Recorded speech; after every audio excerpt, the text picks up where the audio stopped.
joining the U.S. Army Corps of Engineers Northwestern Division for today's Missouri River Basin conference call. This call will provide an update of current runoff conditions as well as status updates from the Kansas City and Omaha districts. These calls will be held each Thursday at 3 p.m. Central Time through the end of this month. These calls are only part of our efforts to communicate with Basin residents. We place all our news releases on our website at www.nwd.usace.army.mil and on social media at NWDUSACE. We encourage the public to use these resources as well as our web app to get the latest information from the Corps, the National Weather Service, and other partner agencies. These calls are provided as a courtesy to congressional representatives, tribal, state, and local government officials, which includes levee sponsors and emergency managers, as well as the media. I am Eileen Williamson, and I will be moderating today's call. These calls are recorded and placed on the Defense Video and Imagery Distribution System at www.dvidshub.net/unit/USACE-NWD. Your participation acknowledges your consent to be recorded. All lines have been placed on mute for this call. To unmute your line to ask a question, press *6. Please be aware that the forced mute function does not work on all phones, so if I ask, please use your phone's own mute function to avoid interrupting the call. Do not place the call on hold. Our agenda for today is from the Readiness Contingency Office at the Northwestern Division, Mr. John Lahau. From the National Weather Service, Missouri Basin River Forecast Center, Mr. Kevin Lau. From the Missouri River Water Management Division, Mr. Mike Swenson. From the Kansas City District Water Management Team, Mr. Chris Perzer. From Kansas City District Emergency Management, Mr. Judd Knieven. And from the Omaha District Emergency Management, Mr. Matt Kraske. These updates will be followed by a question and answer session. Calls for questions will not be part of the recording if none are asked. I will turn the call over to you. John? Hey, thanks, Eileen, and good afternoon, everybody. I'm John Lahau, Chief of the Northwestern Division's Readiness and Contingency Operations, which includes oversight of the region's levee rehab repair program. Both Omaha and Kansas City districts have largely transitioned to recovery support along the Missouri River Basin.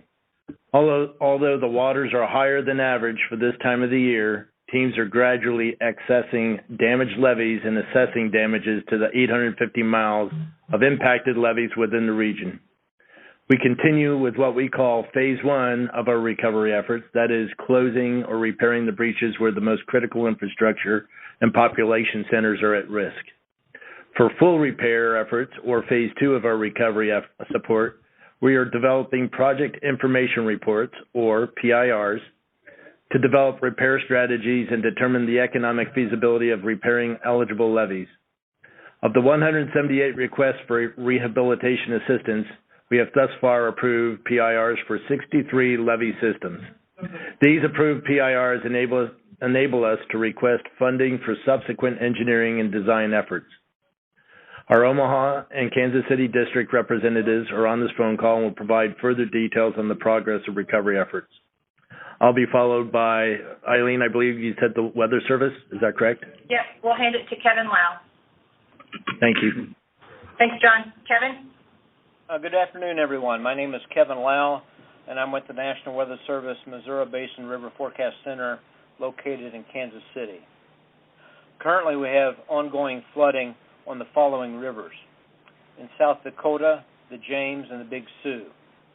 In the state of Kansas, the Big Blue River above Tuttle Creek, the Wakarusa River, the Meridicine, and Pottawatomie Creek. And along the Missouri River itself, we have minor flooding from Nebraska City to the mouth, with the exception of 3 reaches. The Atchison to Kansas City Reach, the Jefferson City Reach, and the Washington, Missouri Reach. All 3 of those reaches are below flood stage. Looking out over the next 7 days, the primary area of concern is the threat for heavy rain that exists over the next 72 hours across extreme eastern Kansas and western Missouri. Aerial average accumulations over the next 72 hours could approach 5 inches in some locations. Last night, we had 20 reports of 5+ inches over eastern Kansas, 7 reports of 7 inches or greater, and 1 report of over 9 inches. And so we definitely could see the 5+ amount over the next couple of days over eastern Kansas and western Missouri. We are highly confident that heavy rains will hit the lower basin. However, the exact axis of the heavy rainfall, the location where the thunderstorms will set up, is still uncertain. And this concludes my comments until we have questions at the end of the call. Thank you. Thanks, Kevin. And I will now hand it over to Mike Swenson with Missouri River Water Management Division. Okay, thanks, Eileen. Reservoir system storage is currently 68 million acre feet, 0.3 million acre feet above the base of the system's exclusive flood control zone. Water in storage has decreased about 0.4 million acre feet since last week. 11.9 million acre feet of the 16.3 million acre feet of total flood storage is occupied. Yesterday we posted an updated short-range forecast, or what is referred to as a 3-week forecast, to our website. The forecast shows Gavin's Point releases will be held at 70,000 CFS into August to manage reservoir levels and continue evacuating water from the reservoirs. Fort Randall Reservoir is at elevation 1361.3. The reservoir continues to decline and is down 1.3 feet since last week. It is about 6 feet above its normal summer operating level. Releases from Fort Randall are currently 64,000 CFS and are expected to range from 64 to 66,000 over the next week. Big Bend releases will range from 53,000 to 54,000 over the next week. Oahe Reservoir is at elevation 1617, down 0.2 since last week. The reservoir is at the base of its exclusive flood control zone. Releases from Oahe are currently about 56,500 CFS and are expected to remain near that rate over the next week. Garrison Reservoir is at elevation 1851.7, down 0.5 foot since last week. The reservoir is 1.7 feet above the base of the exclusive flood control zone. Releases are forecast to remain at 46,000 CFS into August. Fort Peck Reservoir is at elevation 2246.2, down 0.4 foot since last week. The reservoir is 0.2 feet above the base of the exclusive flood control zone.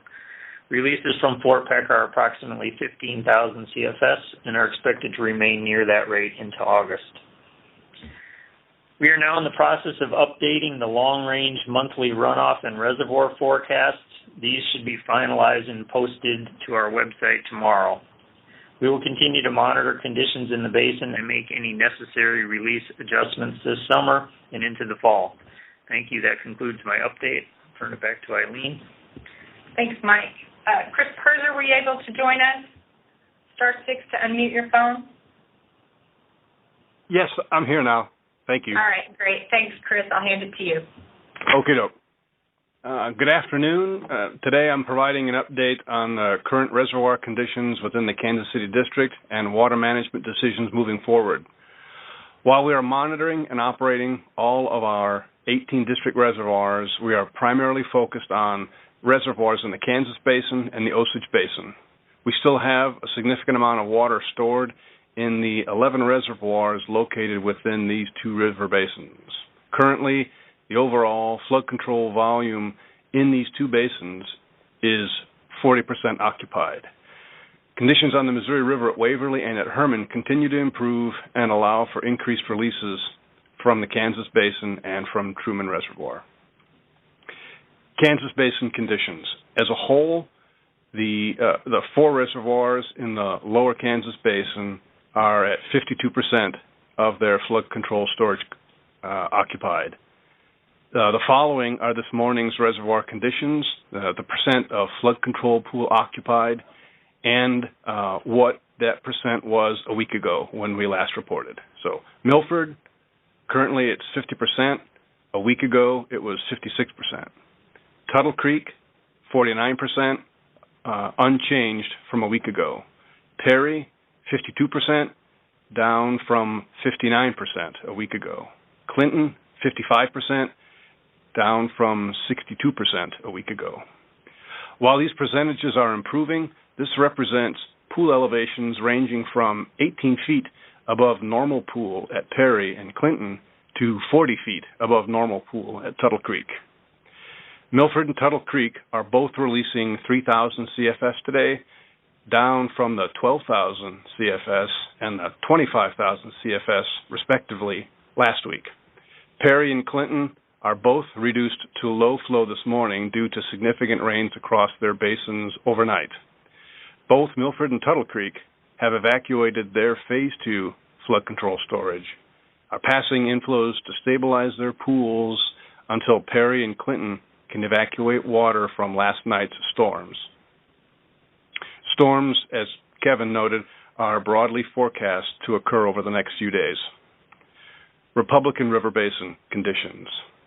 There are 8 reservoirs above Milford in the Republican River Basin, of which Harlan County is the only Corps of Engineers project. The other 7 reservoirs belong to the U.S. Bureau of Reclamation with Corps oversight and management of flood control storage. However, Harlan County is the only project with any significant flood storage to talk about. Harlan County currently has 36% of its flood control pool occupied, down from 38% a week ago. Harlan County is currently releasing 1,100 CFS, which began last week Friday. Flood control releases from Harlan County are managed in tandem with Milford downstream. Osage Basin conditions. The following are this morning's reservoir conditions, their percent of flood control pool occupied this morning, and last week's reported values. So Pomona, 24%, down from 35% a week ago.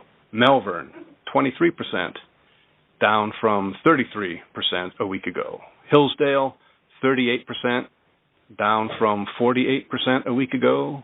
Stockton, 32%, down from 42% a week ago. Pomme de Terre, 28%, down from 38% a week ago. Truman, 35%, down from 48%. Truman is currently releasing 48,000 CFS, a decrease from 50,000 yesterday. This was done to accommodate increased inflows to Lake of the Ozarks and the possibility of storms that may impact either reservoir over the next few days. As soon as conditions permit, the intent is to return to 50,000 CFS releases out of Truman Reservoir. However, if conditions remain favorable, a decrease to 30,000 CFS will be necessary in the next 2 weeks as Truman approaches elevation 717.1, passing from Phase 2 flood control storage down to Phase 1 flood control storage. On the Kansas side of the Osage Basin, Melbourne, Pomona, and Hillsdale were all reduced to low flow in response to last night's rains. On the Missouri side of the Osage Basin, Pomme de Terre and Stockton were unaffected by last night's rains. Their releases are unchanged from last week's reporting session. Pomme de Terre is releasing approximately 3,000 CFS, while Stockton continues to generate 24/7, which is approximately 6,000 CFS. It has been asked, what are flows in the Missouri River at St. Joseph, Jefferson City, and Herman, and how much of the flows past these USGS gauge locations is unregulated runoff, and how much is from reservoir releases. It is worth remembering that reservoirs accomplish their flood control mission by receiving inflows as they arrive and holding them in storage while the downstream channel ebbs and flows with unregulated runoff. As the downstream unregulated runoff declines away, the reservoirs are then permitted to evacuate the flood storage they've accumulated. And so, unregulated inflows into the Missouri River below Gavin's Point continue to decline. Releases from the reservoirs within the Kansas City District have generally increased to their allowable limits based on their guiding water control manuals. Consequently, as the total flow in the river has significantly reduced from what it was at the height of the flood event, the percent contribution from the reservoirs the regulated releases has increased. So, St. Joseph, Missouri, the USGS gauge there currently reports 109,000 CFS. That's comprised of 70,000 CFS from Gavin's Point, and the remaining 39,000 is unregulated inflows. Jefferson City is currently running 140,000 CFS. Again, that's comprised of 70,000 CFS from Gavin's Point and approximately 49,000 CFS from Kansas City District tributary reservoirs. The remaining 21,000 CFS being unregulated inflows. Herman, Missouri is currently running at 217,000 CFS. This is comprised of 70,000 CFS from Gavin's Point and approximately 120,000 CFS from Kansas City District tributary reservoirs. The remaining 27,000 CFS being unregulated inflows. And that concludes my comments. Thank you. Thanks, Chris. I will hand it to Jed Knieven. Good afternoon. I'm Jed Knieven. I'm the Emergency Management Chief for the Kansas City District. Our Emergency Operations Center remains activated at Level 2 partial activation. If you need assistance, please call us on our 24-hour emergency line at 816-426-6320. Again, that number is 816-426-6320. If you leave your name, number, and a short message, we'll get back to you as soon as possible. To date, the district has received 104 requests for levee rehabilitation assistance, and 17 repair projects have been approved, and we have numerous damage assessments and project information reports in development. We continue to support pumping operations for several levee districts, and we continue to provide technical and direct assistance on an as-needed basis. Today, we have been coordinating with stakeholders in Ottawa and Osawatomie, Kansas. Following heavy rain that fell overnight, we are providing Ottawa with several pumps to assist with localized flooding that is occurring. Water levels are expected to remain at or above flood stage in many locations for the foreseeable future. Please continue to pay attention to watches and warnings issued by the National Weather Service as conditions on the river could change quickly should heavy rainfall return to our region. Thank you, and that concludes our remarks. Thanks, Judd. And Matt Kratzke. Yeah, good afternoon. Thanks, Eileen. My name is Matt Kratzke. I'm the Readiness Branch Chief in the Army Corps of Engineers Omaha District.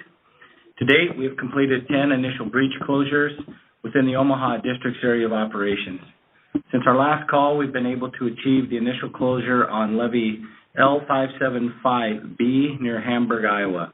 The contractor will remain on site for approximately another 30 to 45 days for remaining sand placement grading and then, of course, his demobilization operations.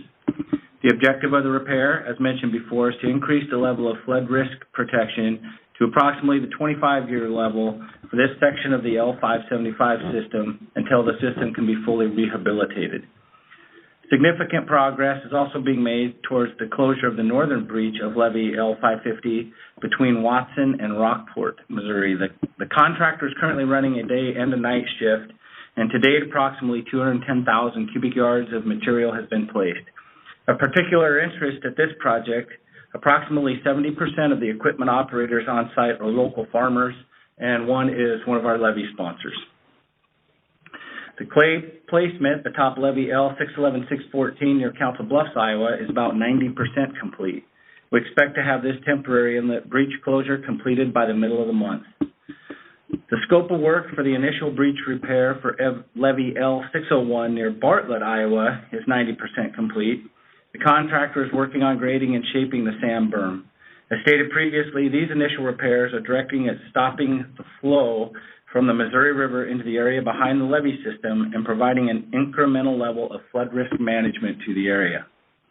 For regular updates on the repair efforts to the flood control structures in the Missouri River Basin, visit the Omaha District System Restoration webpage at https://www.nwo.usace.army.mil click on the red Levy Status Updates on the left side of the page.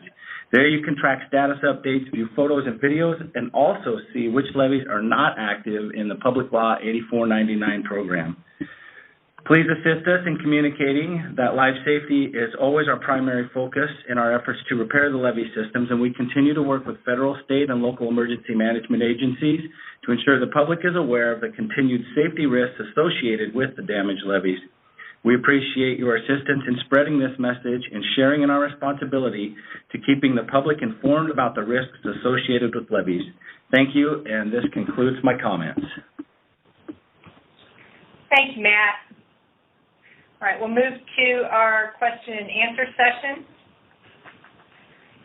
We'll start with questions from Congressional delegation members, tribes, state, local government officials, including levy sponsors, and then we'll move to the press. We'll field questions in alphabetical order by state. Be sure to state your name and the organization you represent before asking your question.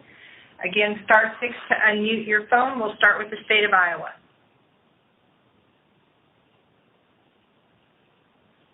Kansas,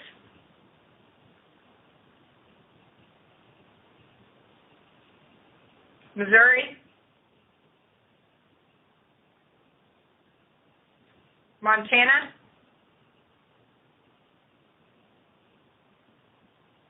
Nebraska,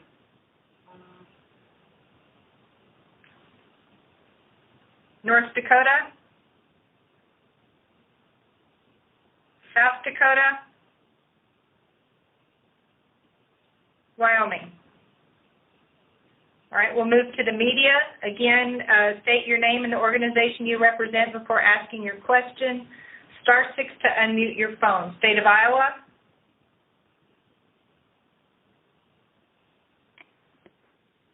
Kansas.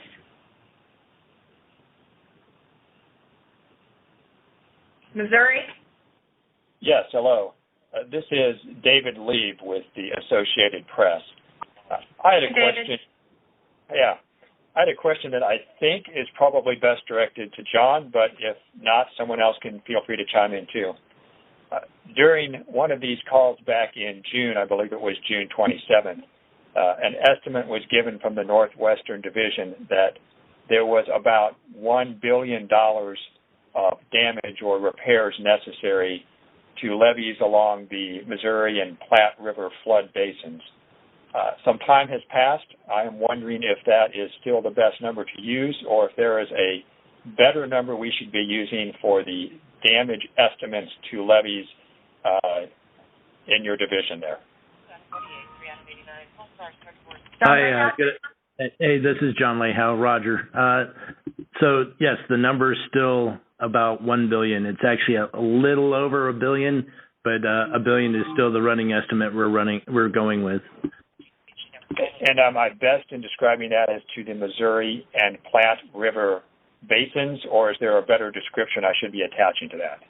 So, yes, it's for the entire levee rehab effort across the entire Missouri River Basin. That includes the Platte.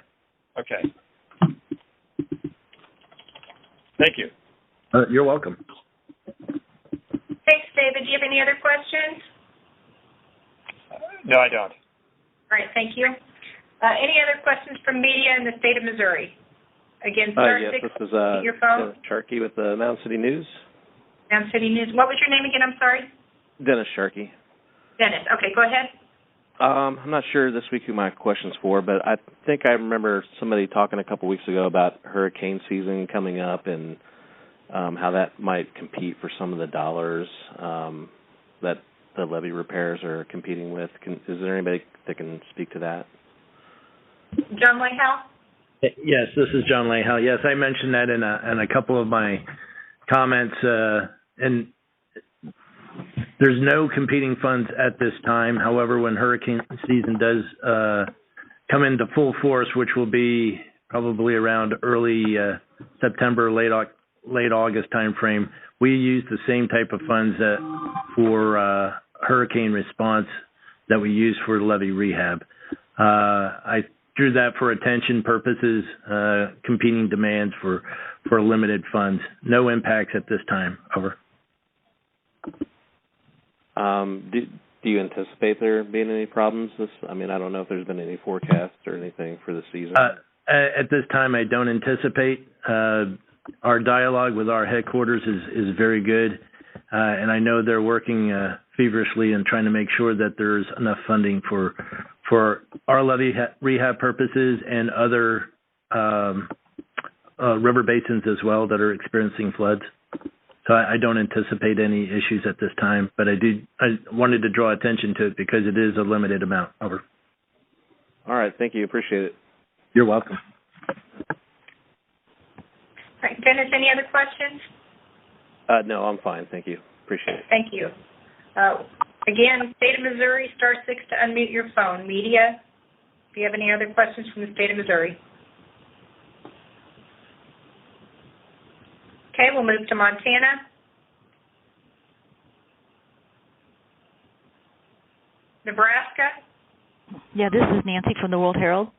Hey, Nancy. Hey, this is for Kevin Lau. So, Kevin, you were talking about what's the expectation that the forecast, the location of the heaviest rain would shift? What's the expectation of that? How certain are you of location? Yeah, so. My folks here tell me that with each meteorological model run, the axis seems to be heading in a westward direction. So what that tells me is that we really don't know exactly where it's going to set up, but it will set up somewhere in eastern Kansas or western Missouri tonight. Okay, because it looks like it's already drifted a little bit west from last night, right? The forecast. That is correct. You are correct, yes.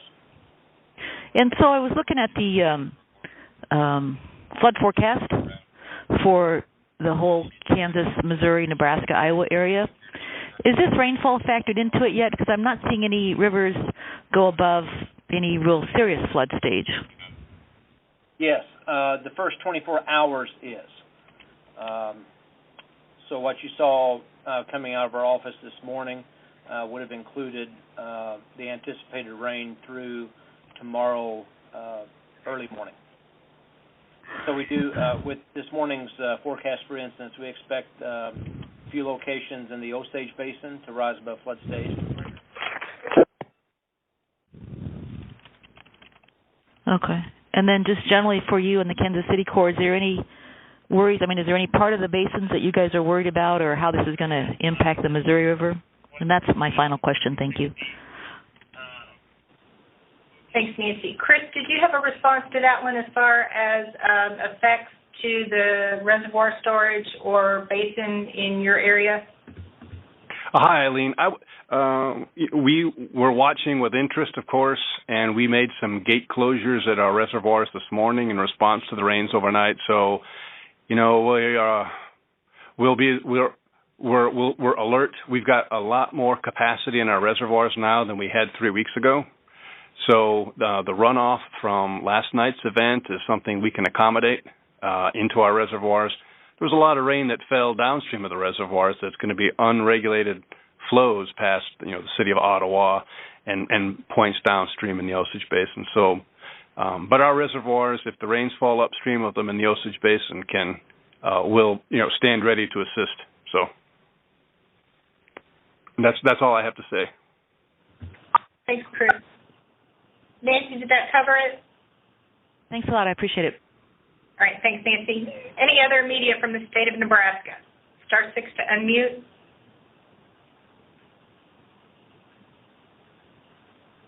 Okay, North Dakota. South Dakota. Wyoming. Any national press or final questions before we adjourn? Okay. Our next call will be held same time, 3 p.m., August 8th, and we appreciate your participation today. We'll talk to you then. Thank you.